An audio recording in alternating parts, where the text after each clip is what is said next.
You know that feeling when you, or perhaps someone you know, is facing a medical procedure and you just want absolute clarity. Hmm. You want the best possible outcome, obviously, based on the latest evidence. You might see colleagues, friends navigate this, weighing up options. It can be quite confusing. Exactly. Take something relatively common like a torn rotator cuff. Is the repair technique just down to surgeon preference? Or does the specific way they fix it actually matter? Yeah, that's a key question. And could it matter more depending on the specific injury, the specific tear? Precisely. Well, that's the core question we're unpacking today in the deep dive. We're taking a really close look at a rigorous piece of research focused on arthroscopic rotator cuff repair. Yes, a specific clinical trial. And we're incredibly fortunate to be guided through this by one of the study's co-authors. We're happy to be here. Our expert guest is a distinguished orthopedic surgeon, deeply involved in the very research that sought to answer whether different repair methods yield different measurable results over time. That was the goal, yes. Yeah. So, our mission today, to translate this detailed clinical study into clear, actionable insights for you. Understanding not just the findings, but maybe what they tell us about interpreting medical evidence itself. That's a good aim. Welcome. Let's maybe kick off with a quick rapid-fire setup just to orient ourselves and you, the listener. First off, what's the fundamental puzzle this specific study aimed to solve in the world of rotator cuff surgery? Well, the core puzzle was quite precise. Yeah. Does the configuration of the arthroscopic repair for a rotator cuff tear significantly impact the functional outcome for the patient 3 years down the line? Okay. We wanted to compare two widely used techniques head-to-head in a really robust way. And given there are various techniques out there, why is finding a truly evidence-based best method, if one even exists, so challenging? It's very challenging because patient factors vary immensely. Age, activity level, the size of the tear itself, even tissue quality. Right. And then rehabilitation is also critical. So to isolate the technique itself requires a highly controlled study environment. Which is difficult. Difficult and expensive to execute, especially over a meaningful follow-up period like 3 years. I see. And finally, you mentioned robustness. This study, it's a double-blinded, randomized controlled trial with a 3-year follow-up. For our listener, who's likely familiar with research concepts, what makes that specific combination particularly powerful for answering this type of surgical question? Well, it's really about minimizing bias. Randomization distributes unknown variables evenly between the groups. Okay. Blinding, meaning neither the patient nor the outcome assessor knows which technique was used, reduces placebo effects and observer bias in assessing the outcome. Crucial.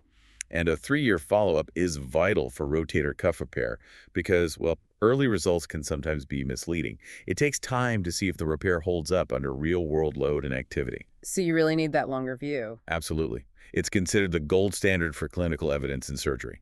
Excellent. Let's dive into the study itself then. One of the most striking aspects, I thought, is how the authors sliced the data. They looked at outcomes based on tear size, specifically separating tears less than 3 centimeters from those greater than 3 centimeters. Yes, that subgroup analysis was key. Let's focus first on the findings for those larger tears, the ones over 3 centimeters. This is where the data seems quite emphatic, doesn't it? What did the study reveal here about the two techniques compared? Single row, or SR, versus transosseous equivalent double row TETR. Yes, you're right. This is where the most significant difference emerged. For large tears, specifically those greater than 3 centimeters, the study found a statistically significant advantage favoring the transosseous equivalent double row technique. That's the TED. At the 3-year mark? At the 3-year follow-up, yes. When we look at the key outcome scores, use the Oxford Shoulder Score, the UCLA Shoulder Score, and the Constant Murley Score, which measure both patient reporting and clinical assessment. The TED group consistently showed significantly better postoperative scores. But perhaps more importantly, they also demonstrated significantly greater improvement from the patient's baseline score before surgery. So not just the end result, but how far they'd come. Exactly. This isn't just a slightly better score at the end. It's a measurably better recovery and function compared to where they started, uniquely for the TED group in this large tear category. So for someone with a large tear, this data is saying the technique itself didn't just offer a subtle edge, but a statistically significant lift in how much function and relief the patient gained over those 3 years. That's what this particular study indicates, yes. What about beyond just shoulder function? Things like overall quality of life or range of motion. Did the benefits extend there? They did, absolutely. For large tiers, the benefits went beyond just the specific shoulder scores. The TEDA group reported significantly better quality of life at 3 years, measured using the EQ-5D questionnaire. That's a standard measure. A standard measure, yes. And their range of motion was also superior, specifically in forward flexion, that's how high you can lift your arm forward, and external rotation, turning the arm outwards, which is crucial for many daily activities. And that seems to tie quite neatly into the biomechanical theory often discussed regarding TED, doesn't it? It does. The idea that by creating that suture bridge, effectively 2 rows of anchors connected across the tendon, you get greater contact area and compression at the bone-tendon interface, potentially enhancing healing. Precisely.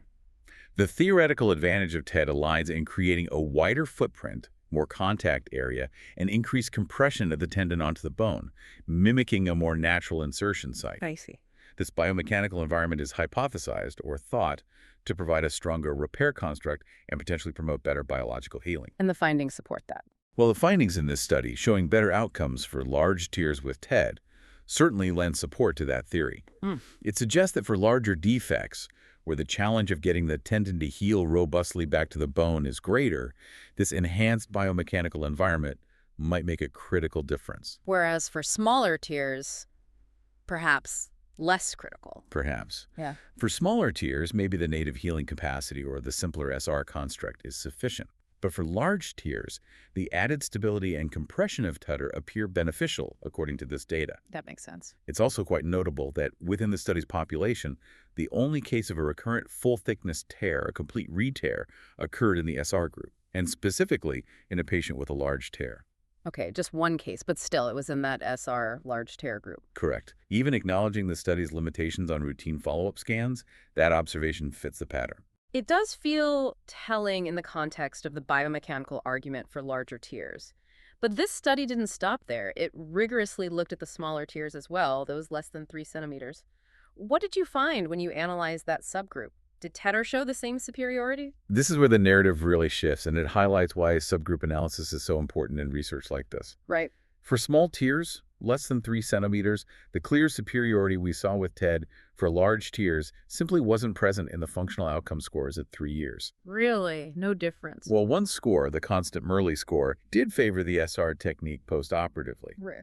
But when you look at the crucial metric of improvement from baseline across all the main scores, Oxford, UCLA, constant Murley, there was no statistically significant difference or clear benefit for either technique in this small tier group. So the amount of recovery was similar for both techniques in smaller tiers? Based on these scores, yes. And in fact, interestingly, the EQ-5D quality of life score actually favored the SR group for small tiers. Okay, so for small tiers, based purely on these 3-year functional and quality of life outcomes in this study, the picture is much less decisive. It seems the techniques might be, well, functionally equivalent long-term for this group.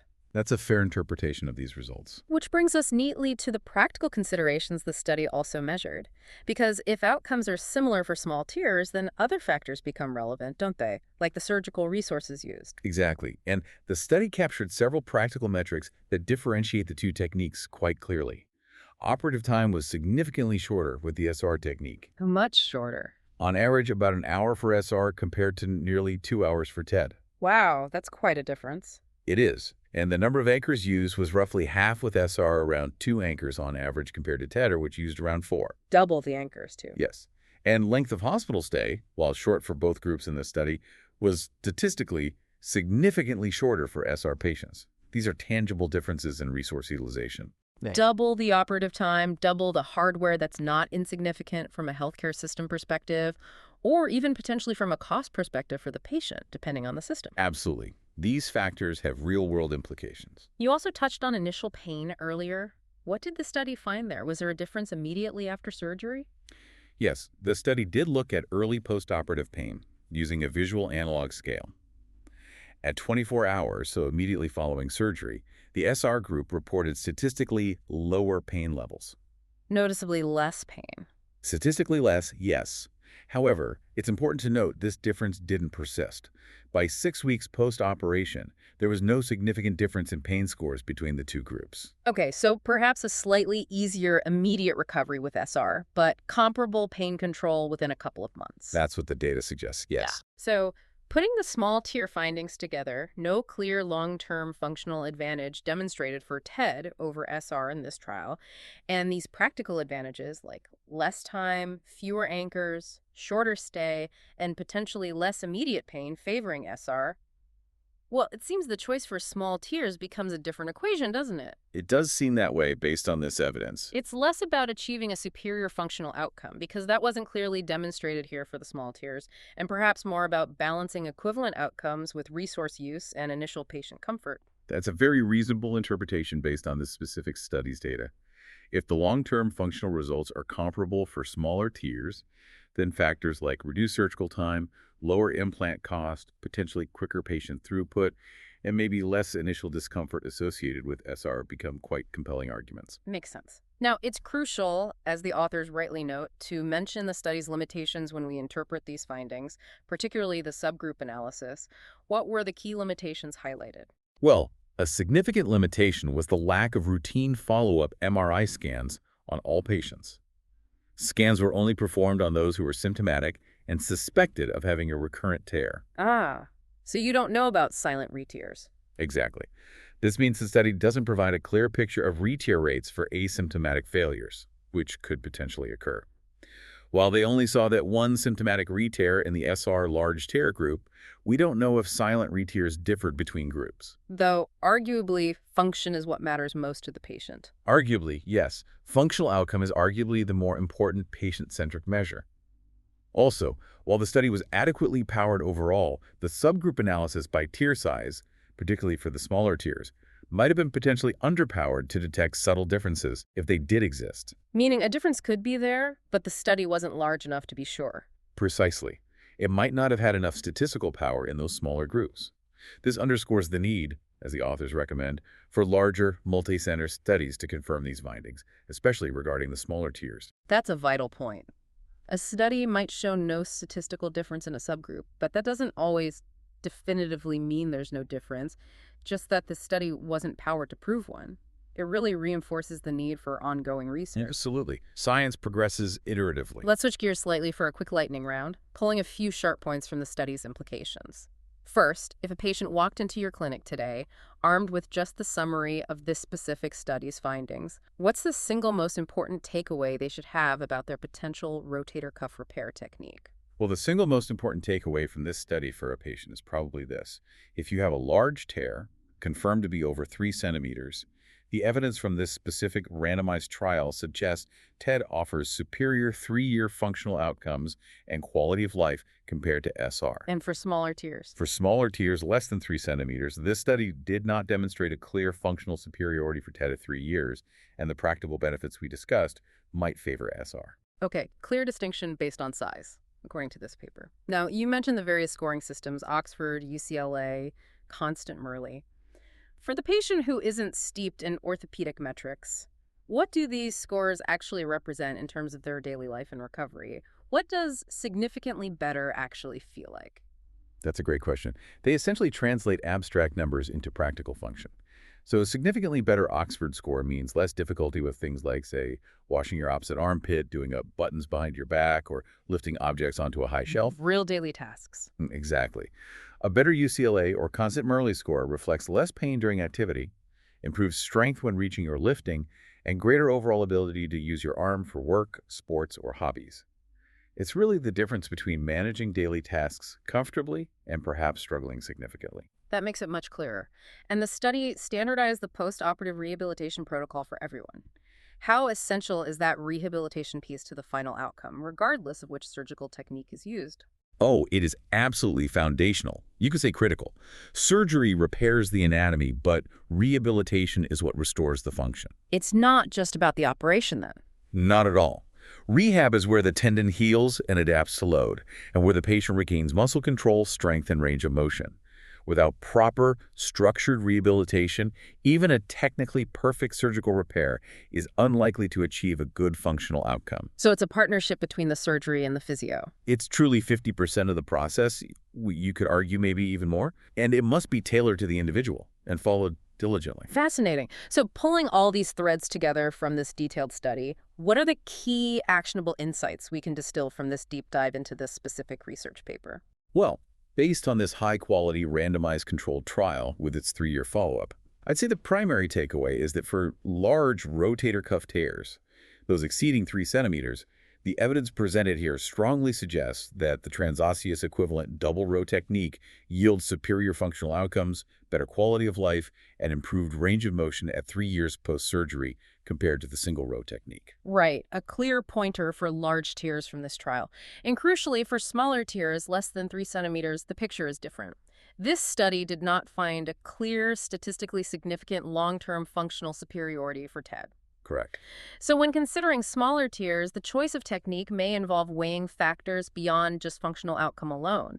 Things like the practical advantages of the single row technique, significantly shorter operative time, fewer implants used, a shorter hospital stay alongside potentially less immediate postoperative pain. That seems a reasonable conclusion from this data, yes, Okay. while also acknowledging the study's limitations regarding subgroup power and a lack of routine imaging for asymptomatic re-tears. So it provides compelling evidence that for large tiers, the technical choice significantly impacts outcome based on this trial. It does. Whereas for smaller tiers, the data suggests more equivalence in long-term functional outcome, bringing resource use and initial patient comfort more into the decision-making equation. Precisely. Though still recognizing the need for further confirmation, ideally in larger studies. This has been a superb illustration of why the details really matter in medical research, and how understanding specific patient characteristics like tear size here can fundamentally alter the interpretation of evidence. Really fascinating. Glad we could explore it. If you found this deep dive valuable, please do take a moment to rate and share it so others can benefit from these insights. Yes, sharing knowledge is key. And as we wrap up, let's leave you with this thought. Understanding the nuances of surgical outcomes based on specific injury details, as demonstrated by studies like this one, how does this careful subgroup level analysis challenge or perhaps refine your broader approach to evaluating any medical evidence or technical decision in your own professional life?